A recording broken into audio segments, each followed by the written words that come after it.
Shalom saudaraku, bagaimana kabarnya? Selamat berjumpa kembali dengan saya Susi dalam program Tuntunan Ilahi. Mari kita berdoa.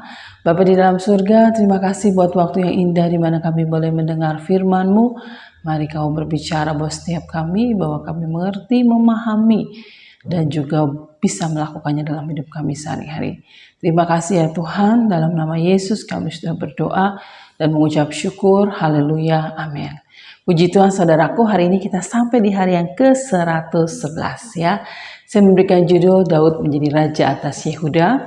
Nas kita diambil dari 2 Samuel pasal 1 sampai 4. Dalam 2 Samuel pasal yang kedua, Daud menjadi raja atas Yehuda. Dimulai ketika Daud berdoa dan bertanya, apakah aku harus pergi ke salah satu kota di Yehuda? Firman Tuhan kepadanya, pergilah. Lalu kata Daud, kemana aku pergi? Firman-Nya ke Hebron. Ya. Ayat yang keempat, kemudian datanglah orang-orang Yehuda lalu mengurapi Daud menjadi raja atas kaum Yehuda.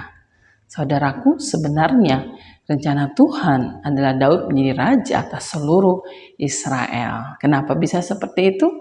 Di ayat yang ke-8, Abner bin Nes, ya, dia adalah sepupunya Saul dan juga panglima Saul, telah mengambil Isi-Boset, ya, anaknya Saul, menjadi raja atas Gilead, orang Asyuri, Yisrael, Efraim, ya, bahkan seluruh Israel.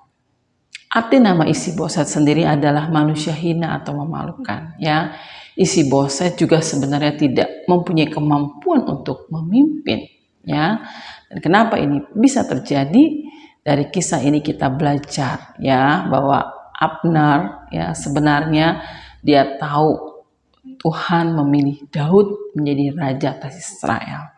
Tetapi mungkin dia ada motivasi atau keinginan yang salah, ya.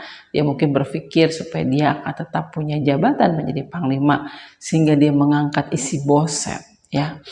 Dan meskipun ya di 2 Samuel 3 9 sampai 10 Abner menyadari kesalahannya, ya, seperti itu. Tetapi kita bisa melihat di sini ketika ada motivasi yang salah, keinginan yang salah membuat dia keluar dari kehendak Allah, ya. Dan dari sini kita juga bisa belajar dari Daud, bagaimana Daud adalah bukan orang yang ambisius, ya. Meskipun dia tahu Tuhan memanggil dia untuk menjadi raja bagi Israel, ya. Tetapi pada kenyataannya pada waktu itu, ya, dia hanya menjadi raja di Yehuda, ya. Dan biarlah saudaraku, dalam setiap situasi dan keadaan, apalagi ketika kita akan menghadapi keputusan yang sulit, ya, kita seperti Daud, ya, berjalan dalam pimpinan Tuhan dan bertanya kepada Tuhan. Dan hati-hati, jangan sampai ada keinginan yang salah, jangan sampai ada motivasi yang salah yang membuat kita bisa keluar dari kehendak dan rencana Tuhan, ya. Oke saudaraku, dan nats yang akan kita baca besok diambil dari Mazmur 6, 8 sampai 10, 14 sampai 16, 19 dan 21. Tuhan Yesus memberkati kita semua. Shalom.